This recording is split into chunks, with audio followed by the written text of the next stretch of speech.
Log recording, 3:33 in the morning. I really didn't expect that long ass one, I did. It's August 27th, 2023. It's Sunday morning. I slept a few hours at least. Will I again? Okay, well, that's Weaver John C. of Roseman, California. Just that. I'm not doing the other. I'm just me. Okay, so I was coming across that on YouTube, and I had to do that video concerning about the dance situation. It just struck to me that, what? Ah, crap, you gotta be kidding me. How many other universities are going to be pulling that same crap? Now, this is me going crazy on my damn language at this point over here that people don't like. And I really could care less. But I had to do this. I'm holding on to this particular PDF file that I was talking about. And I just wanted to get it saved somehow. I may incorporate it into the other video when I can. Because this was just way too damn crazy. Way too damn crazy. Um, I was trying to talk about the videos that I have been watching. I ordered it, might as well watch the damn shows. So on the Max channel, they have HBO, and on HBO they got a selection of movies over there in series. And one of the series I was watching was one I came across 11 years ago. My family was watching it with me. Actually, my brother was watching it with me in the apartment over in Lancaster, California. Mom was in the bedroom and she was just kind of out of it. But when this show came on, this was uh, this was called The Newsroom. Jeff Daniels in it. Sam Waterston. I think I was talking about this in the other videos. I got it on Win Files. I really got to get them labeled more on that one. So let's put this one down here. Save the power and the money. Add us in the bills. I ordered last night the DVDs, what they have. Guess I'll take about a week or two from Amazon to get it over here. These things are showing me more and more history and more relevancy of how we're looking at things right now as it is and what they're recovering in the first and second season of how we're looking at our politics and politicians. Not to mention the groups out there, they're really becoming crazy out there. They're dealing with the same issues we had decades later. And I think it's relevant for us to watch this damn thing.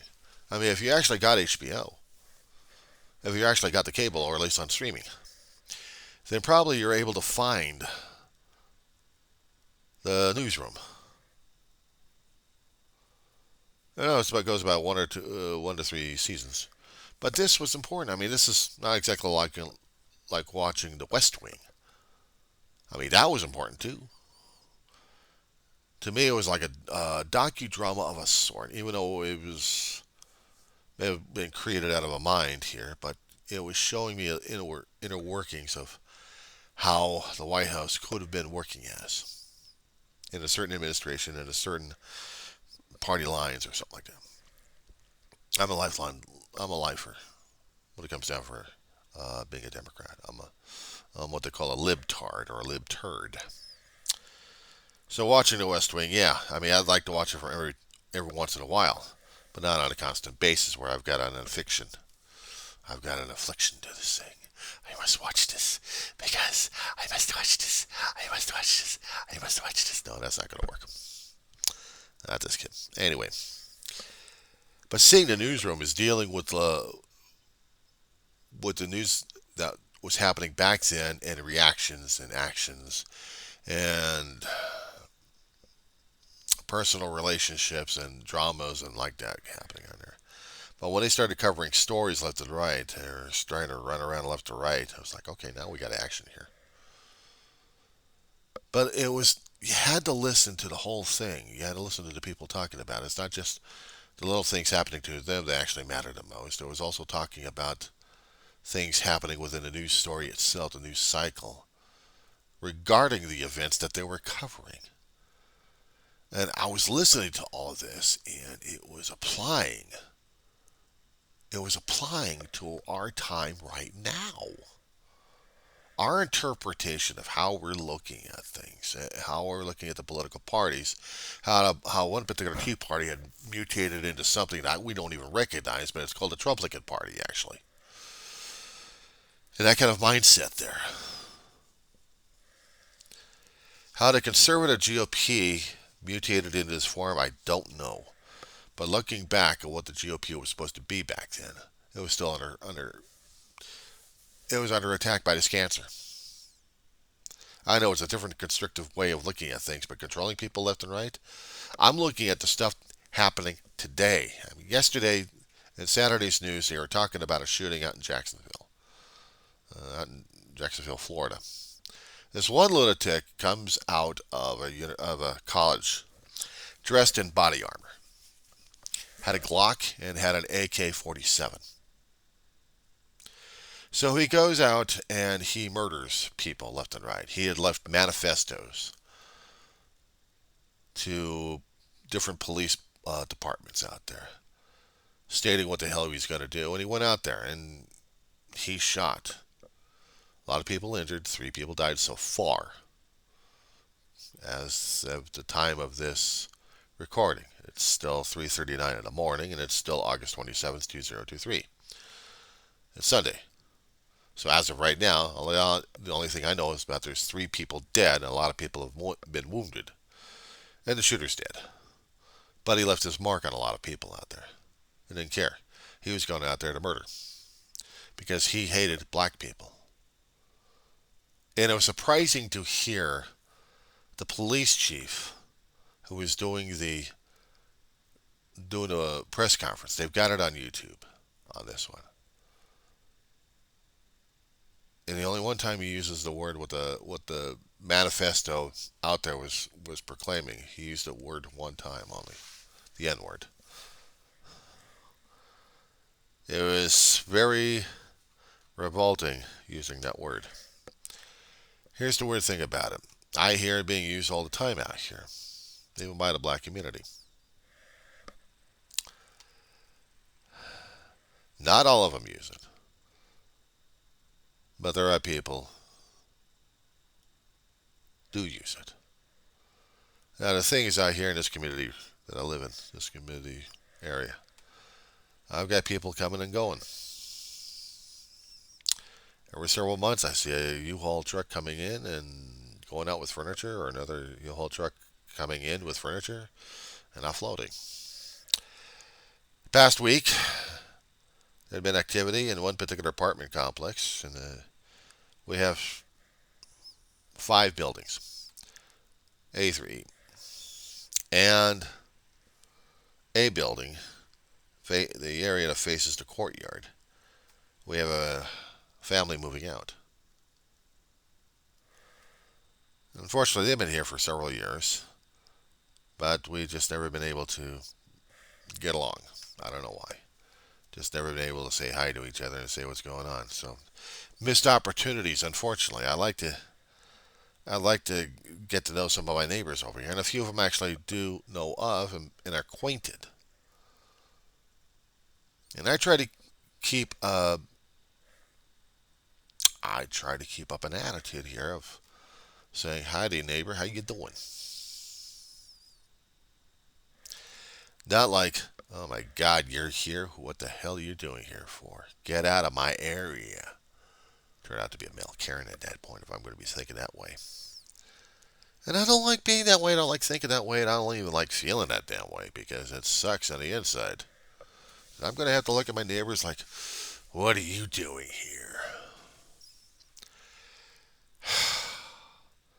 I don't mind if we get it racially balanced in this place, or if it's off balance, I don't care. We got people coming in. You treat them as human beings, you treat them decently, what's wrong with that? The only problem is the stigma and the baggage, actually the baggage that we all carry. Growing up with, that kind of governs our actions these days. Whatever kind of experiences we've had back in the past are usually affecting us these days. I know, because it's been affecting me a lot.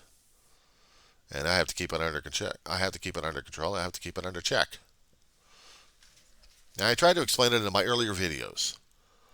in different forms and formats, and even in the win logs, mostly in win logs, of the things I'd gone through as a kid. So I have to keep reiterating it all the time. So here we go. Okay. Being a sickly kid with open heart surgery at the age of 4, I had to take it easy on my health. I lived in an area called North Hollywood, along Van Owen, between Coldwater and Woodman.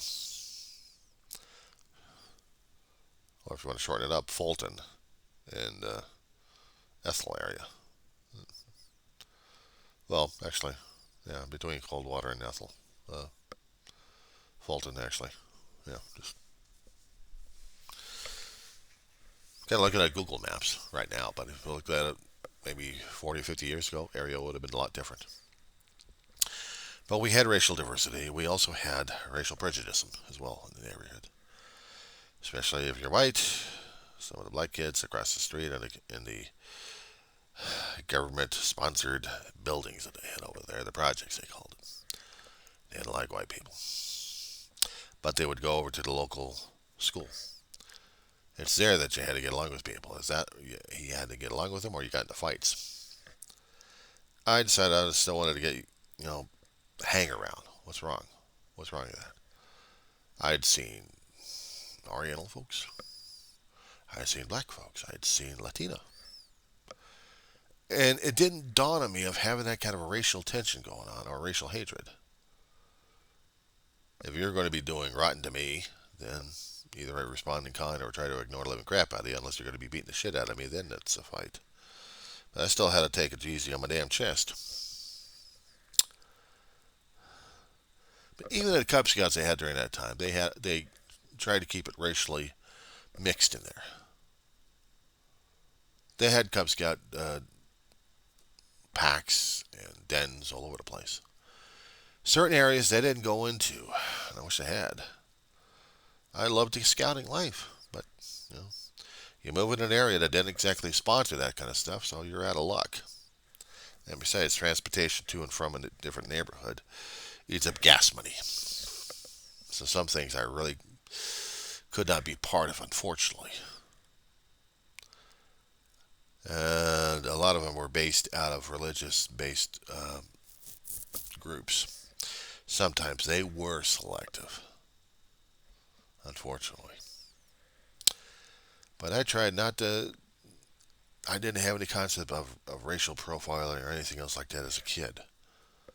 I may have heard it on the news, but when it went over the head, I'd deal with these kids on a constant basis, and I had friends that,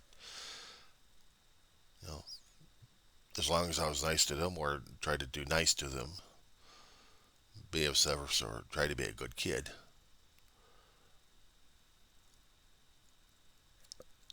I didn't have the negative feedback. I moved into an area, though, 76. Car accident happened, and my mother had to go across next door to a family of mixed Creole. This family, for long periods of time, had become our extended family. Things happened when they lost their mother, and we unfortunately drifted away. It sucked. I still hurt, and I still miss them. And for a long while, before they lost their mother, they were integral to our family, and we were integral in their family. So we didn't see it. We saw them as they were. And it was the introduction to them that I was grateful for, still am to this day. Going into the elementary school of Canterbury Elementary at that point, and then seeing the area that I was going to school through and had to pass through it all the time, I was getting indoctrinated, initiated. Not to hate the family I had next door,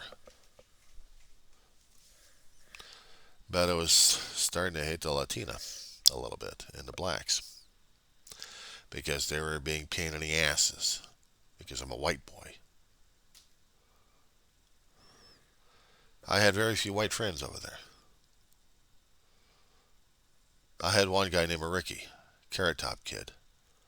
I always picked on this kid a lot, and he hated it. I think he had a hell of a lot of hatred towards the kids in that area too. There's this other two other jokesters I had across the street from me. They lived right behind a church that was directly across the street from our home. Lived on Beachy and Winco. So if you happen to go to Google Maps, take a look at that area. The town is called Arleta, California. Small suburb during that time, but definitely grown a little bit more. And there was two white kids. One of them's called Chucky, and the other one's called Alan. They're smart-ass kids. Uh, After staying there for about almost 3 years in that area, I think after the second year, I managed to piss them off both. One of them actually left their mark in the church. Unfortunately, when we fought, you don't break a kid's toy. You, not this kid. Anyway, at the school, I started over there at the middle of fourth grade. We moved out of North Hollywood because we had no choice. We were living in a house, and the house and the property got sold to an apartment complex. We had to move, so we moved over to Arleta. Car accident, totaled the car, and had to struggle with another car. But I struggled with this particular neighborhood. I didn't associate myself with anybody else except for the kids' neighbors next to me. Anybody else, well, I wasn't going over to anybody else's house all that often. And at school, I had to tolerate them. It was always on the playground that they liked to have a fight. I was a kid that was sickly enough that I had to stay on the bench on some occasions and try to read the books that they gave me.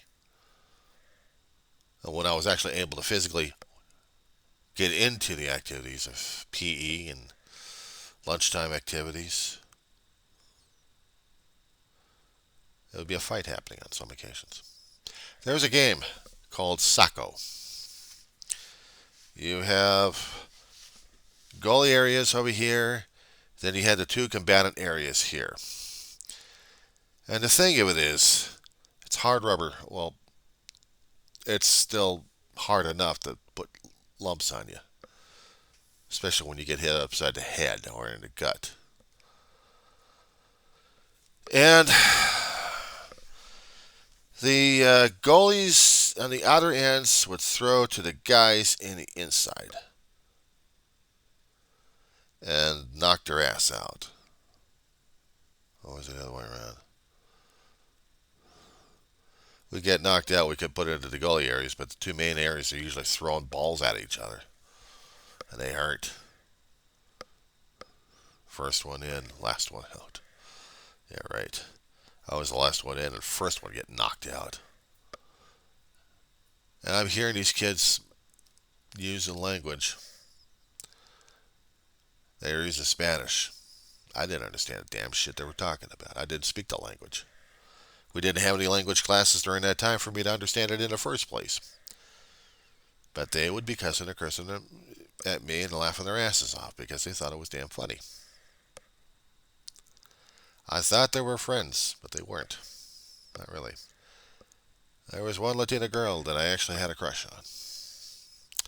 I think they really resented living correct that I had a crush on this girl, that she didn't want to have anything to do with him, but if she dealt with a schmuck like me, I don't know.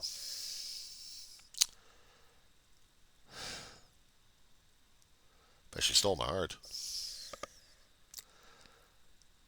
And when I get out of the area, thank God, and into busing over to another school in junior high, well, the racial tension wasn't there, but I still felt like I was getting picked on by a couple other guys anyway, because I don't know why.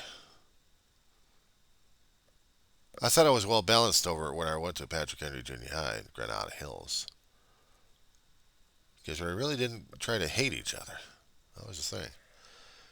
But I also discovered that it still doesn't matter which particular location you go to or which particular occupation you get your ass into, especially when you're a teenager going for a first job. Park and Rec Summer Youth Employment Program. Los Angeles City was doing this thing. And I knew that our particular group was racially diverse. We had a Filipino, we had a couple of Latina, we had black, we had white. We had a 5 or 6 person crew. And the other one we had was out in, let's see, we did a job on a hill. We had a group coming out of Pacoima or San Fernando, somewhere in that area. Black group. Some of them seemed to be okay enough, but not much. Not much.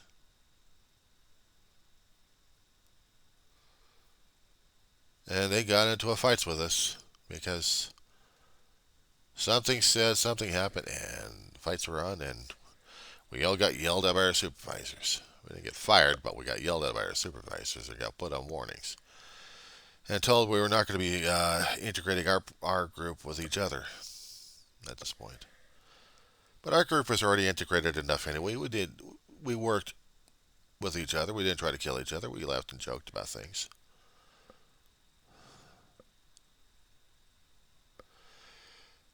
But I was staying to racism again during that time. I didn't understand. I did not understand back then why people hated us. Or when I moved into a neighborhood as a kid, a younger kid, what was wrong with me being me? I didn't think of myself as a white kid, even though I was a white kid. And I was looking at the kids as, you're just kids. I didn't see the color blindness. I didn't see the racial situation going on. I saw kids. I mean, yeah, I may have noticed the skin color or the language. Okay, fine, but I didn't feel it. I didn't see it.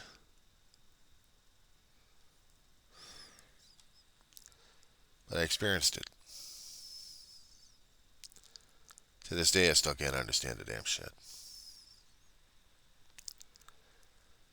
But, yeah, there's always a but. When you experience this as an adult, it's a different thing altogether. Since the school and the job I had, I mean, I'd been to junior high and in high school where everything was integrated at that point over here. I really didn't feel the hostility of racism there, but everyone tried to stay in their own little cliques left and right on that one.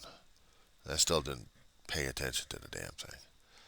You get out in the workforce, you're not supposed to pay attention to shit like that. It may have been subtler, but the thing is, I also kept my ears open.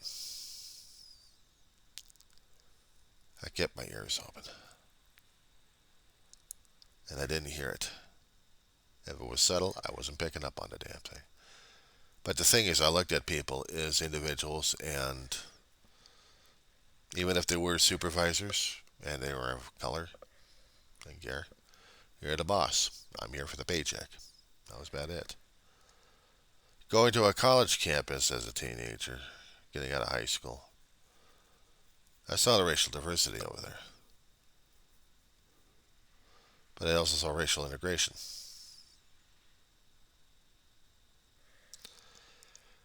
Segregation of nerds and geeks out there who like the video games and pinball a lot.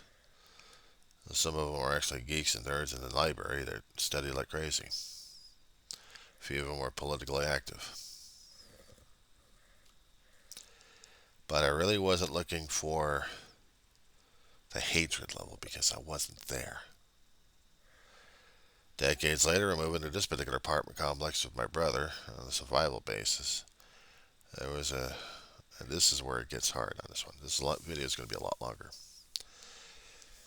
And I said this before in a lot of my videos about this one, but I'm going to reiterate the story anyway. I keep forgetting this guy's last name, but I know his first name is Eugene. He was a former gang member. Got shot in the head. Things happened in his life where He got out of his gangbanging life and into something else. So he was disabled for a while. Mobility issues. But he was still actually able to walk and get around as much. Talk.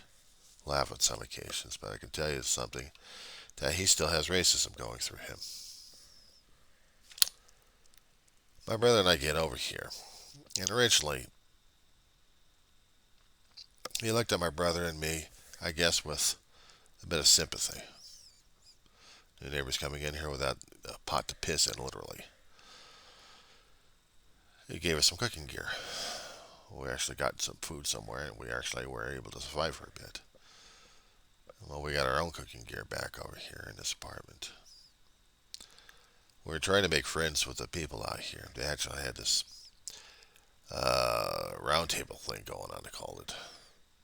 The neighbors, I saw them. Yeah, they were black, okay? Big deal. They were here a lot younger, a lot longer. We tried to introduce ourselves. My brother was trying to do his own little shtick over there. I mean, I'm just staying behind, just watching all the shit. And there have been a couple of them actually felt, actually liked. In fact, I still keep track of their family from time to time just to see if they're still alive. They're still on this campus. And one guy's still working his ass off at different jobs while his daughter's graduating through high school. And she's quite the brain and quite athletic, and she's going to be a knockout for a lot of people. She's a nice kid. She was raised that way.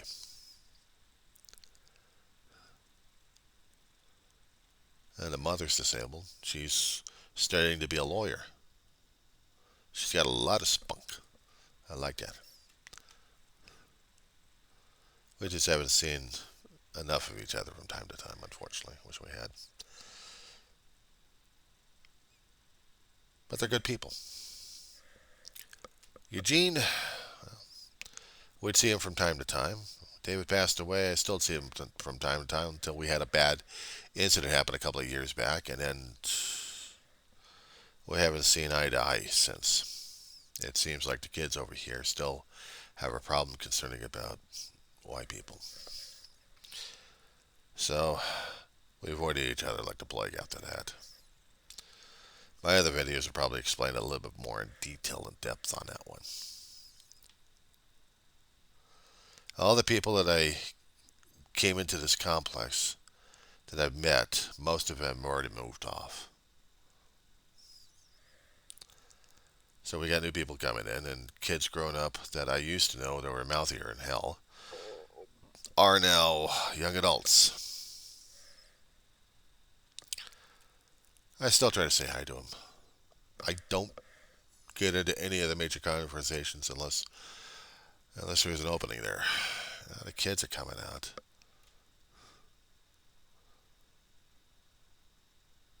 I used to have a thing against kids a long time ago. I still do. I still don't like them. That's me. But I'm not yelling and screaming at kids saying, I don't like you. I just avoid them like the plague. But I'm discovering my own walls of ignorance and arrogance and indifference is falling apart these days. I'm just still uncomfortable around kids. Doesn't matter what they are. But slowly the walls are closing down. I used to have a black family across the ways, and then they're gone. And then about several months ago, I got a Latina family moved in. Nice people. Nice people. People that live upstairs. They're black. They got a family. Still nice people. As long as I kept a nice neighborly connection with these people. How you doing? How things going?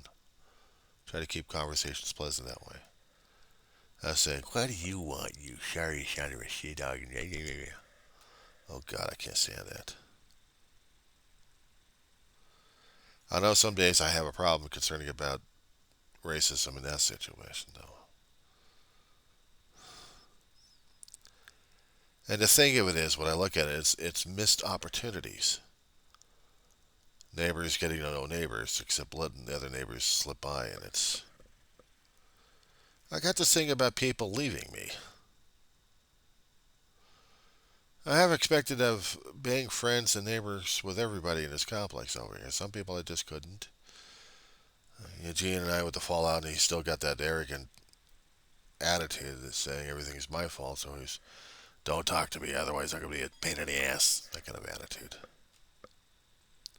I feel sorry for the bastard. I got pity for the guy. There was a hell of a lot of miscommunication that night. A lot of misunderstandings. But his own experiences have governed him to be like, don't trust me for anything. Don't talk to me for anything. I'm just a white guy, right? And I look at the bastard. I'm like, well, you're more crippled than I thought. You're crippled in spirit, and you're also crippled in body, and you still got that arrogance and hatred in your brain going on. He was a former gang member, and he got shot. He's working. He's trying to keep himself busy, like I am. He's able to drive a car, even though half of his body's still working, but still working.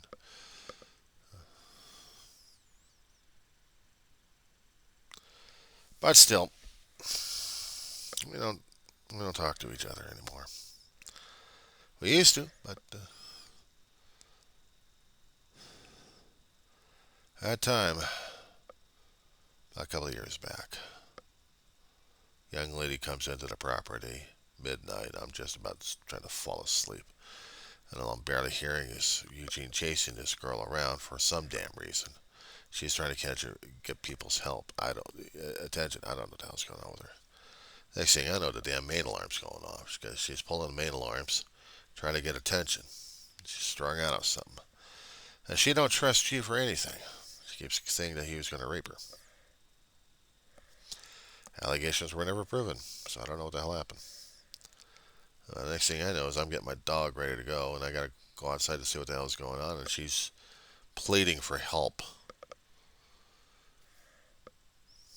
I see a woman pleading for help at this point over here. I can't slam the door on this one. That's not how I was raised. She was strung out, and he's trying to get my attention at this point while she's talking. The only thing I know how to do is call 911 and talk to the operator about this thing. You're getting step-by-step instructions what the hell to do with this shit. He's getting pissed off because I'm talking to the cops on this one. He wants to handle it by himself. But I got some strung-out girl who's freaking out like crazy. Sneaks into my damn house, goes to the bathroom, and hides in there.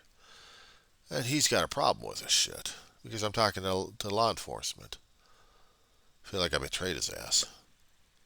No, I'm trying to get some sleep here. But I got somebody stranger in my damn house over here. What the fuck am I supposed to do? So I'm calling the cops. That's what I'm supposed to do. So I did. 911 was recording the conversation that night. Till the sheriff's department came by. And finally the deputies got in and got her out. Meanwhile, he's cursing and cussing me outside in front of the neighbors left and right, including in front of the management. He's still living here. And the neighbors are looking at me wondering whether or not I'm actually a good guy or not. But they never bothered to talk to me since. Sucked. Maybe there was one young guy who was trying to be cordial with me, but I think he already moved off. But everybody else that he came in contact with, he was bad-mouthing me left and right in front of him. He's trying to be one of the kids. One of the gang, one of something, I don't know. To this day, we haven't talked to each other. Because I already knew what happened the last time when I tried to talk to him. He yelled and screamed like crazy. I didn't want to have anything to do with him after that.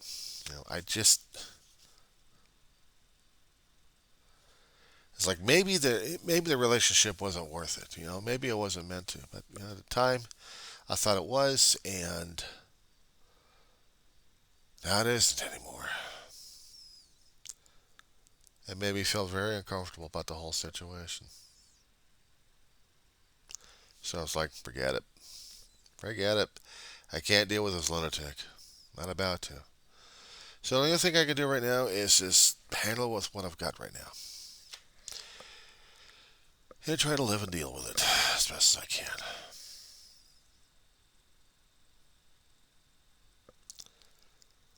I hate losing people left and right that I care about. And at one point, I think I did care about the guy. If I really did, I would try to find out what the hell's going on with him. But he doesn't want to know. He wants to push away, so I'm not going to force it. I'm not going to force that situation on his ass. But I'm not about to go into that kind of situation. I'm going to be screaming and yelling my head off at him just because I want to get some kind of jollies out of the damn shit. Screw that noise. I'm not playing a headache game. I'll just pray for the son of a bitch. That's the only thing I can do at this point. And yeah, I've in the back of the head. Yeah. I hear them use the terminology on themselves left and right, and they think it's a fucking game all the damn time. It's the way they brought it up. It was the one they were raised under. They don't know any other way. It's like listening to South Central. I know it sounds racist, but that's it sounding like around here. And yeah, I've heard it. Even that kind of language, even that kind of attitude, I've had it in the San Fernando Valley. I've heard it. I never liked it in the first place. But you know what the problem is concerning about this one? It's so damn easy to get suckered into the damn thing. It's so damn easy to get suckered into this kind of behavior and the thought pattern. And not to mention using it as a regular language by the time you're realizing this shit. You're becoming acting like them. Foul-mouthed, bigoted, racially hating people.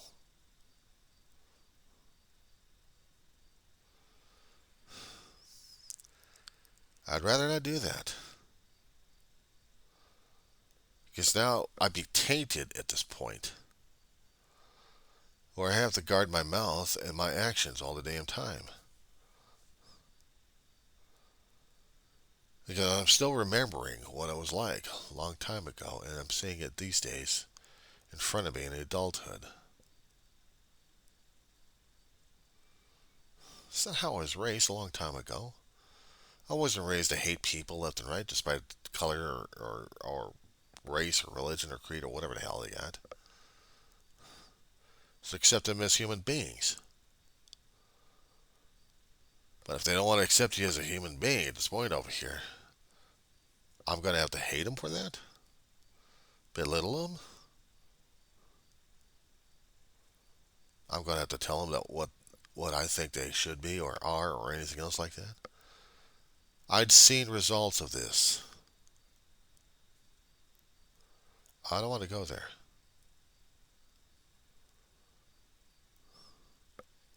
I'm saying this because I want the mayor to smack me upside the head if I happen to go down that path. I want a frying pan upside the head. It may kill me, but I want a frying pan upside the head to remind me of this shit. This is my frying pan. Smack me upside the head. Remind me of who the hell I am. Now, I know my grandmother a long time ago had a problem with it. My mom didn't want it. She didn't want her boys being raised under the damn thing. But unfortunately, we both had our personal experiences. Dave had his, and I had mine. But the thing is, he didn't hate people like that. He just hated everybody. He called himself an equal opportunist. He hated everybody. Everybody was equally worthless to him. He made it into a joke. Sometimes I wondered about that. I know you say, I'm just kidding. Sometimes I don't know, brother dear. You use the term a lot. It kind of pissed me off that sometimes. He may have had personal encounters in his lifetime that made him a bit racist. And I know I had been made racist. And I have to admit it. I have a liquor store 700 yards away from me. that have a Palestinian and an Israeli, and they're lovely people to know. I love these guys.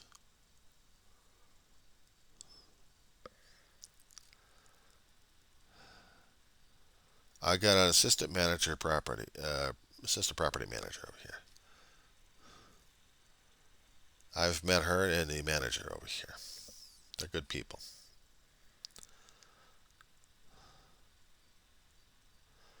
I've met a few other good people in this place. One of them I cried over. He was going through kidney failure. He died over it.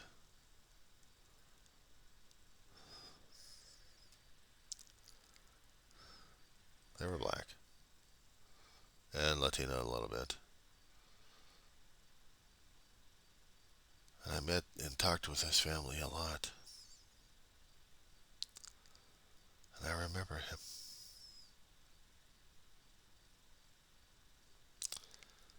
I remember him. There was also another guy that was with my surrogate mother, the family I was telling you about back in the 70s on that one. His name was Rick Baub.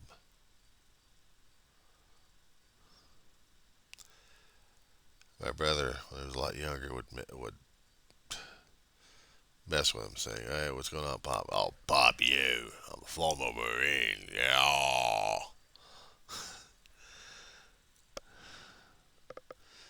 We'd listen to music of the 60s and 70s, actually. We'd listen to the R&B at the time. And learn to grow to enjoy the music. The family were French Creole. And I looked at them as, not racially, but I looked at them as my brothers and sisters and family.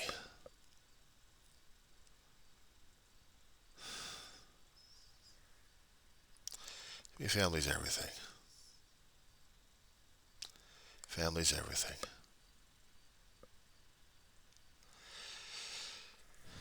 Anyway, he died a long time ago, and I miss him still to this day.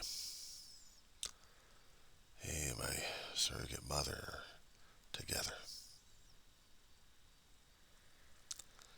And I miss him more.